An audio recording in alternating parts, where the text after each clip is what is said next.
السلام علیکم بچوں، کہیے آپ امید کرتے ہیں کہ آپ بخیر و عافیت ہوں گے۔ میں ہوں آپ کا زاہد سر۔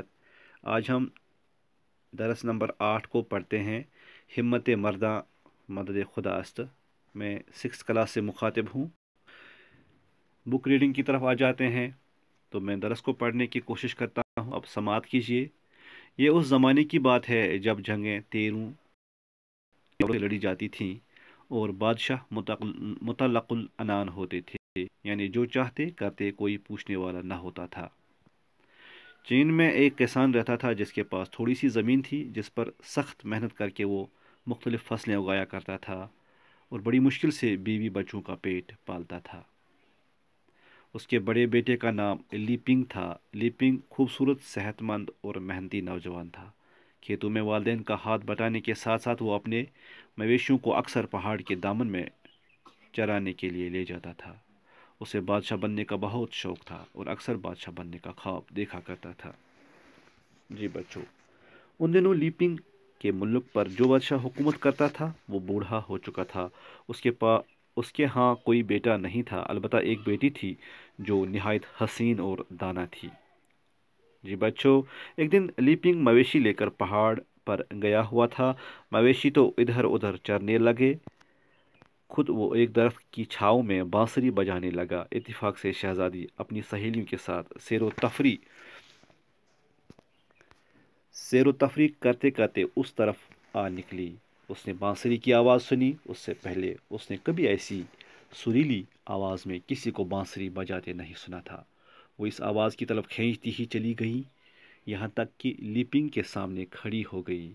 بانسری کی آواز سن کر لیپنگ کی طرف آ گئی۔ شہزادی کو سامنے دیکھ کر لیپنگ کے ہاتھ سے بانسری چھوٹ گئی اور وہ مبہوت ہو کر شہزادے کو دیکھنے لگا۔ شہزادی مسکرائی، انہیں حیرت میں پڑ گیا۔ شہزادی مسکرائی اور اس کو دوبارہ بانسری بجانے کا حکم دیا۔ اب تو لیپنگ نے بانسری پر ایک ایسا نغمہ چھیڑا کہ شہزادی اور اس کی سخیاں یعنی سہیلیاں مست و مدہوش ہو گئیں۔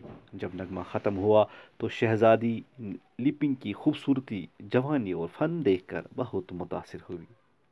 ٹھیک ہے بچوں، اس نے خوش ہو کر اپنی قیمتی انگوٹھی لیپنگ کو عطا کی۔ انگوٹھی انعام بھی تھی اور شہزادے کی طرف سے محبت کی نشانی بھی۔ ادھر لیپنگ بھی شہزادی کو دیکھ کر ایسا باولا ہو گیا کہ تن بدن کا ہوش نہ رہا۔ دن رات شہزادی کے دھیان میں کھویا رہتا۔ کون؟ لیپنگ، اور انگوٹھی سامنے رکھ کر رویا کرتا۔ لیکن ایک غریب کسان اور بادشاہ کا کیا میل ہے نا بچوں۔ تھوڑے ہی عرصے کے بعد ہمسایہ ملک کے بادشاہ نے اس کے ملک پر اچانک دھاوا بول دیا۔ دشمن کیل کانٹے سے لیس ہو کر آیا تھا۔ لیپنگ کے بادشاہ کی فوج کی اگرچہ ڈٹ کر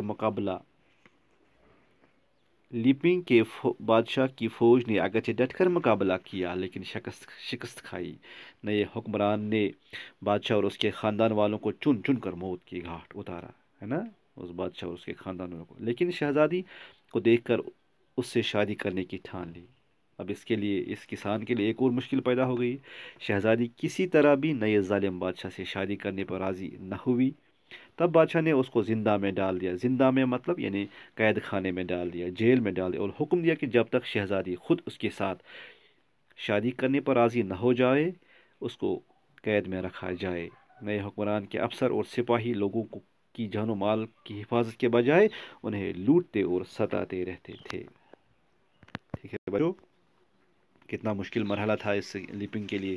لیپنگ سے نئے حکمران کا یہ ظلم و ستم نہ دیکھا گیا۔ اس نے اپنے ہم خیال نوجوانوں کی ایک ٹولی بنائی، ایک گروپ بنایا، نوجوانوں کو موٹیویٹ کیا، ان کے ساتھ گفت و شنید کی اور ایک گروپ تیار کیا۔ اب یہ چھپ چھپ کر موقع ملتے ہی اچانک دشمن کے سپاہیوں پر حلہ بول دیتے اور ان کا صفایا کرنے کے بعد پھر چھپ جاتے، یعنی چوری چھپے ان پر حملہ کرتے تھے۔ حکومت نے ان کو پکڑنے کے لیے اپنا جال پھیلا دیا، اور ایک دن جب وہ مشورہ کرنے کے لیے ایک جگہ اکٹھے جمع تھے تو سپاہیوں نے انہیں گھیر کر موت کی گھاٹ اتار دیا۔ لیپنگ اور چند نوجوان کسی طرح بھاگ کر جان بچانے میں کامیاب ہوئے، یعنی ان کو مار ڈالا ان کے ساتھیوں کو، اور لیپنگ اور کچھ لوگ بچ گئے ان ظالموں کے ہاتھوں سے۔ اب لیپنگ بہت دور سرحد کے قریب پہاڑوں میں رہنے لگا۔ اس کے ساتھی ایک ایک کر کے اس کو چھوڑ کر چلے گئے، لیکن اس نے ہمت نہیں ہاری۔ وہ پہلے سے زیادہ لگن کے ساتھ غیر ملکی تسلط ختم کرنے کے کام میں جٹ گیا۔ اسے ایک انوکھی ترکیب سوچی۔ محب وطن لوگوں سے رابطہ قائم کر کے اس نے بہت سا دھن جمع کیا، بہت سارا مال و اسباب جمع کیا۔ پہلے اس نے کئی سو صحت مند اور مضبوط بیل خرید لیے، ساتھ ہی دشمن کی فوج کی سینکڑوں وردیاں سلوا دیں۔ بیلوں کے رکھنے کے لیے کئی بارکیں بنا دیں، اور خوراک کے لیے بوسے اور دانے کی وافر مقدار ذخیرہ کی۔ کن کے لیے؟ بیلوں کے لیے، اور وردیاں وغیرہ بھی تیار کی تاکہ دشمنوں کو کسی طرح سے ہرایا جائے۔ تو بچوں، وہ دشمن کی فوج کی وردیوں میں بوسا اور دانہ بھر کر درخت کے ساتھ باندھ لیتا۔ دیکھو حکمت عملی، دانہ، یہ سمجھداری۔ پھر بیلوں کو 2-3 دن بھوکا رکھ کر کھلا چھوڑ دیتا۔ بھوکے بیل وردیوں میں بوسا اور دانہ کی بو پاتے تو اپنی سینگوں سے چیر پھاڑ کر بوسا اور دانہ نکالتے۔ جب بیل اس کام میں ماہر ہو گئے تو دوسرے مرحلے پر لیپنگ کی خالی وردیوں میں کوڑا کرکٹ بھر لیا اور بیلوں کے سینگوں کے ساتھ مضبوطی سے چھڑایا۔ اب ان چھڑیاں اور کٹاریں باندھ لی، پھر وہ اسی طرح بیلوں کو کھلا چھوڑ دیتا۔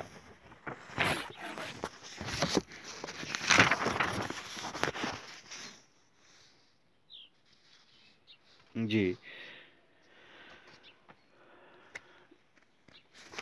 بچوں، پھر اسی طرح بیلوں کو کھلا چھوڑ دیتا۔ بیل پہلے ہی کی طرح وردیوں کی دھجیاں اڑاتے، تب لیپنگ انہیں خوب کھلاتا پلاتا۔ اس طرح بیل اس کام کے عادی بن گئے۔ ایک ترکیب تھی ان کی طرف سے۔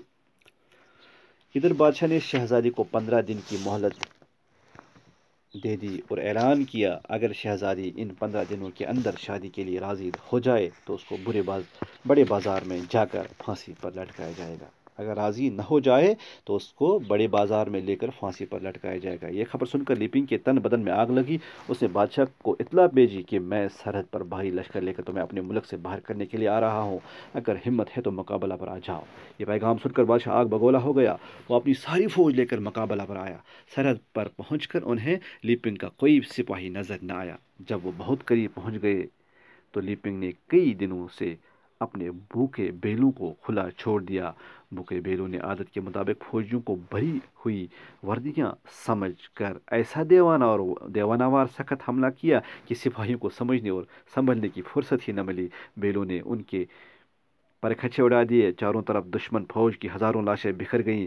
اس لڑائی میں قابض بادشاہ بھی مارا گیا۔ اس طرح لیپنگ نے ہمت سے کام لے کر اکیلے ہی اپنے ملک کے لوگوں کو بیرونی قوم کی غلامی سے نجات دلا دی۔ ملک کے عوام لیپنگ کی ہمت و دانائی دیکھ کر اتنے خوش ہوئے کہ لیپنگ کو ہی بادشاہ بنایا۔ اس نے شہزادی کو عزت کے ساتھ قید سے نکال کر اس کے ساتھ شادی کی۔ اس طرح لیپنگ بادشاہ بننے کا خواب بھی پورا ہوا، اور شہزادی کو پانے کا بھی۔ لیپنگ نے نہایت عقل مندی اور عدل و انصاف کے ساتھ مرتے دم تک حکومت کی۔ تو کسی شاعر نے کیا خوب کہا ہے کہ ہمت کرے انسان تو کیا ہو نہیں سکتا، ہمت کرے انسان تو کیا ہو نہیں سکتا، وہ کون سا عقدہ ہے جو حل ہو نہیں سکتا، جو وا ہو نہیں سکتا۔ تو ہمت مردہ مدد خدا است کا مقصد یہی ہوا۔ پہلے بچوں آج اتنا ہی، رخصت لیتے ہیں، پھر انشاءاللہ اگلی کلاس میں باقی باتیں کریں گے۔ السلام علیکم۔